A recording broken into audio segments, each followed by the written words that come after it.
Alors nous sommes le samedi 15 mai 2015, nous sommes de retour à la Seine-sur-Mer, j'ai quelqu'un à côté de moi, je vais lui demander de se présenter, bonjour. Bonjour, je suis Florent Hosty, je suis l'organisateur du salon Esprit du Vin qui se déroule à la Seine-sur-Mer. Alors retour en 2013, c'était la première fois qu'on venait sur votre salon, on a découvert un petit peu ce que c'était. On vous a découvert vous, qu'on revient avec infiniment de plaisir, couvrir votre événement qu'on connaît et qui s'est d'ailleurs un petit peu déplacé, c'est pas exactement à l'endroit où c'était la dernière fois. Exactement, le salon Esprit du Vin on l'organise 2 fois par an, on l'organise à la Seine-sur-Mer, avant on l'organisait sur le parc de la Navale, désormais on l'organise sur l'Esplanade Marine. Alors c'est juste à côté, c'est 200 mètres plus loin. Pourquoi on s'est déplacé? C'est pour des raisons de stationnement, de parking et surtout d'avoir à l'avenir que le salon puisse évoluer. Pourquoi? L'Esplanade Marine c'est un lieu qui est d'une certaine taille, que le salon aura un potentiel pour s'agrandir tout autour et grandir le chapiteau sans aucun problème. Et à côté on profite d'un parking de plus de 600 places gratuit et disponible pour la manifestation. C'est vrai que sur le parc de la Navale, à l'entrée, c'est vrai que c'est chouette, il y a un beau décor autour, mais effectivement c'est assez restreint. Donc ici, il y a plus de surface autour. Exactement, ouais, tout à fait. Pour le moment, on s'est déplacé 200 mètres. Alors c'est vrai que des fois quand on déplace un salon de 200 mètres, ça paraît rien, mais ça peut être beaucoup. Donc du coup, on a bien fléchi, on a bien indiqué qu'on a changé de lieu pour que les gens, quand on est au même endroit, se disent pas mince, c'est pas ce week-end. Non, on est bien là. Pour le moment, on est content, on a le nombre de visiteurs attendus. Bon là, on est à mi-chemin du salon, mais je pense qu'on va arriver à nos chiffres attendus, donc espérer. Je ne sais pas si c'était le cas l'année dernière, 4 jours cette année, jeudi, vendredi, samedi, dimanche. 4 jours. Alors pourquoi? C'est parce que nous, on est toujours sur la quinzaine de mai et qu'on respecte un calendrier,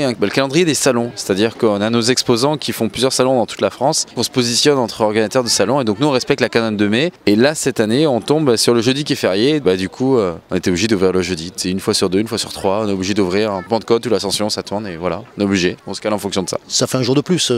C'est bien un jour de plus ou c'est pas bien? La différence entre un salon de 3 jours et un salon de 4 jours? Là c'est que la veille le jeudi était férié. Donc ça aurait été dommage de ne pas ouvrir le jour où c'était férié. Qu'est-ce que ça change?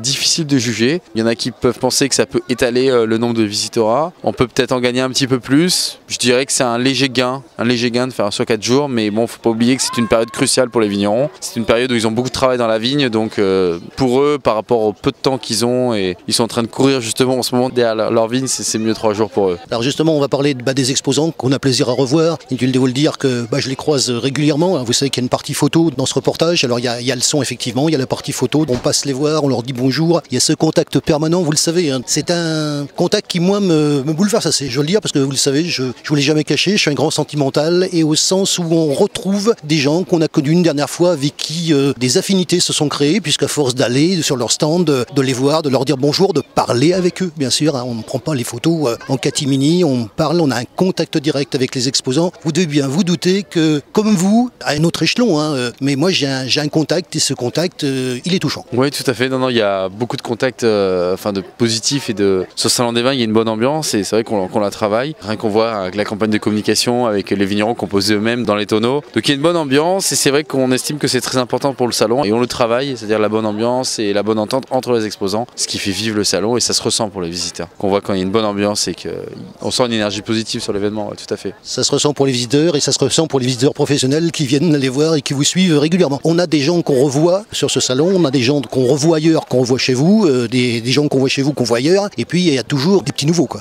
Tous les ans, il y a une petite part de quelques nouveautés, des nouveaux domaines qui sont là sur l'événement. Ouais. Oui, j'en ai croisé. Alors vous savez qu'en plus, on est aidé par une mémoire, la mémoire du cerveau, mais on est aidé aussi par une autre mémoire qui est la mémoire photographique, des photos qu'on prend. Et donc on a la mémoire des objets qu'on a pris, des produits qu'on a pris. Et puis tout d'un coup, tiens, on tombe à ça, je l'ai jamais vu. C'est arrivé 2 ou 3 fois sur cette édition 2015. On a les éditions qui se suivent, puisque ça fait 2 ans qu'on vous suit, véritablement. Vous le savez. Qu'est-ce qui change d'une édition sur une autre? Alors ce qui change, c'est comme vous l'avez dit à l'instant, c'est qu'il peut y avoir des nouveaux exposants. Ce qui change également, c'est que là on a mis en place cette année des ateliers pâtisserie, on les a plus ouverts, on a fait les ateliers cookies, les ateliers éclairs, on a remis en place quelque chose qu'on faisait plus depuis 2 ans, les séances d'initiation œnologie le vendredi soir, le samedi soir, qui permet de faire découvrir à des gens comment déguster, apprendre à déguster, ça a beaucoup plu. On essaie toujours d'innover, l'année prochaine on va mettre certainement en place de nouveau des conférences comme on le faisait avant, des conférences autour du chocolat et du vin, on en a déjà parlé avec des exposants et le pâtissier Franck Belton qui est sur l'événement. C'est des choses qu'on essaie d'améliorer, de faire vivre l'événement parce qu'il faut qu'il vive par les animations. Moi je le sais puisque j'ai fait le tour, mais moi j'aimerais l'entendre de vous au niveau des exposants. C'est-à-dire les gens qui sont présents, dans quel domaine précisément ils sont là,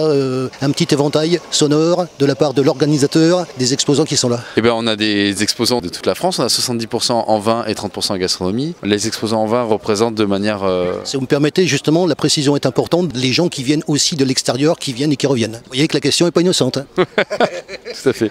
Non, on a des vignerons voilà, de toute la France. Comme on a autant de champenois qu'on a d'Alsace, qu'on a de Vallée du Rhône. On essaie d'avoir quelque chose qui représente le vignoble français et pas uniquement la Provence. Ça, c'est important et c'est ce qui nous démarque des autres, en tout cas, sur ce plan-là. Voilà, en tout cas, c'était une bonne question parce que moi, j'apprécie la réponse que vous me faites. On a la partie, bien sûr, vin qui est incontournable avec justement le petit verre à l'entrée qui permet d'avoir les fameuses dégustations. Tout à fait. C'est comme ça que ça marche. Exactement. Chaque personne qui rentre dans le salon a un verre à dégustation qui lui permet d'aller déguster les différents vignerons présents sur l'événement. Quel est le pourcentage vin? On est à 70-30. 70% en exposants en vignerons et 30% en gastronomie. Alors justement, le reste de la gastronomie, c'est quoi ça? Qu'est-ce qu'il y a? Le reste de la gastronomie, on va sur charcuterie, fromage. On est sur également la biscuiterie Novaro qui est d'Olioul. Avec ses navettes, on est sur des macarons. On va sur des produits grecs qui sont présents sur l'événement. Que je vois assez souvent. Voilà, donc c'est assez large, mais qu'on invite les gens à venir déguster et à découvrir le salon, à venir par eux-mêmes découvrir les exposants présents sur l'événement. Une petite annotation personnelle, puisque moi je les ai croisés, alors pour la première fois, autant que je m'en souvienne, je les ai croisés, donc c'était à La Farlède, quelqu'un alors qui vient de Bordeaux, justement, avec un espèce de petit produit, vous savez, qui est à l'entrée à droite là. Oui, les cannelés, les fameux cannelés. C'est génial ça. Ah bah oui, les fameux cannelés, ouais, tout à fait, oui. C'est une spécialité de Bordeaux, ouais, tout à fait. Donc, et c'est vrai de voir d'autres spécialités sur l'événement, c'est un petit plus. Alors ça apporte de la nouveauté, c'est la première fois qu'il vient sur le salon. Voilà, et c'est des très bons produits, ouais, tout à fait. Petite question, alors comment justement au niveau des exposants, parce que j'imagine qu'il y a des gens qui se présentent pour entrer dans votre salon, la sélection, ça se fait comment? La sélection, elle se fait, comme je vous ai dit juste avant, c'est par rapport, on essaie d'avoir quelque chose qui représente le vignoble français déjà sur la partie vin. Donc on va pas dépasser par exemple un quota de champenois sur la période de mai, deux alsaciens. On essaie d'avoir quelque chose représentatif. Il y a un quota, c'est une sorte de petite règle en interne qu'on s'est montée. Donc il y a certains quotas en fonction des différentes régions. Et ensuite on cherche à agrémenter avec les vins de la gastronomie. On recherche toujours des nouveautés, c'est toujours de la recherche, de la sélection. On va sur les autres salons, on essaie d'aller rencontrer des personnes et c'est comme ça qu'on fixe. C'est pas figé, hein, voilà. Donc il y a toujours une recherche de quelque chose, voilà. Bah non, c'est pas figé parce qu'il faut justement de salon en salon, il faut s'améliorer. Ça c'est au niveau du salon et on va parler quand même de vous, d'Act Event, parce que vous faites pas que ça. Et je précise qu'on était venu, je crois que c'était en novembre 2014, on était venu sur un salon à la Londe-les-Morts, on en garde un mot souvenir. Par contre, vous étiez prestataire. Ouais, tout à fait. Le salon Esprit du Vin, on est propriétaire et on le réalise. Et sur d'autres événements, on est également, voilà, tout à fait, on est prestataire. C'est-à-dire on travaille pour d'autres groupes, donc on travaille avec la dénomination de terroir, donc Côte de Provence, la Londe. On travaille également avec les vins de Bandol, l'appellation Bandol. On fait différents événements, à la fois pour l'appellation Bandol que pour directement l'appellation Côte de Provence ou les dénominations de terroir telles que Côte de Provence, la Londe. Voilà, tout à fait, on fait également d'autres parties. Et donc on est vraiment une entreprise spécialisée autour de l'événementiel autour du vin. On répond vraiment à toute forme d'événementiel que peut avoir le monde viticole. La société date de combien de temps maintenant? Alors la société, elle date de janvier 2011, mais c'est pas si vieux que ça. Hein. C'est pas si vieux que ça. Et moi depuis 2008, je fais de l'événementiel. Avant c'était en associatif et on a créé l'entreprise en janvier 2011. Ouais. Oui, c'est important de le préciser. Alors justement, quand vous faites une prestation et qu'on vous rappelle, c'est qu'automatiquement on a apprécié votre prestation dans son qualificatif que moi je connais. Peut-être bien. Oui. Sûrement même.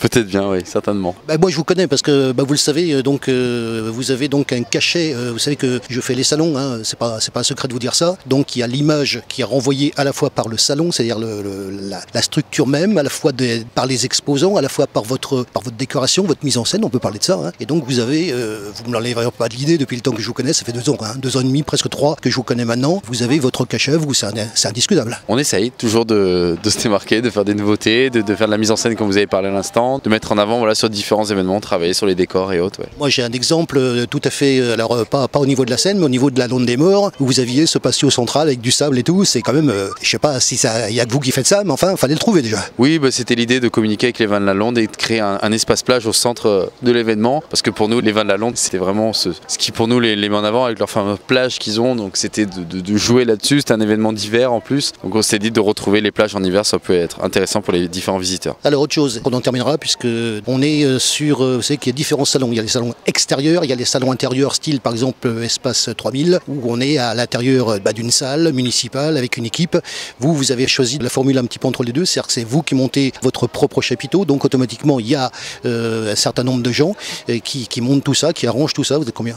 Là on est... Dans Act Event, on est une équipe, on est 5. Et ensuite il y a des personnes, bien sûr on a des prestataires, partenaires qui travaillent avec nous pour monter l'événement. Ça représente en tout un montage comme ça en 2 jours avec l'aide de la municipalité, ça fait 20-25 personnes. Ouais. On va terminer, on est ici à la Seine-sur-Mer. Comment ça se passe avec l'équipe municipale? Ça se passe bien, ça se passe que maintenant on sent de plus en plus que les élus, la municipalité a des volontés que le salon Esprit du Vin évolue dans sa manière, a la volonté de faire d'autres choses avec nous. Donc ça fait plaisir à entendre et on verra pour la suite. Mais pour le moment ça se passe bien et on espère qu'on ira plus loin.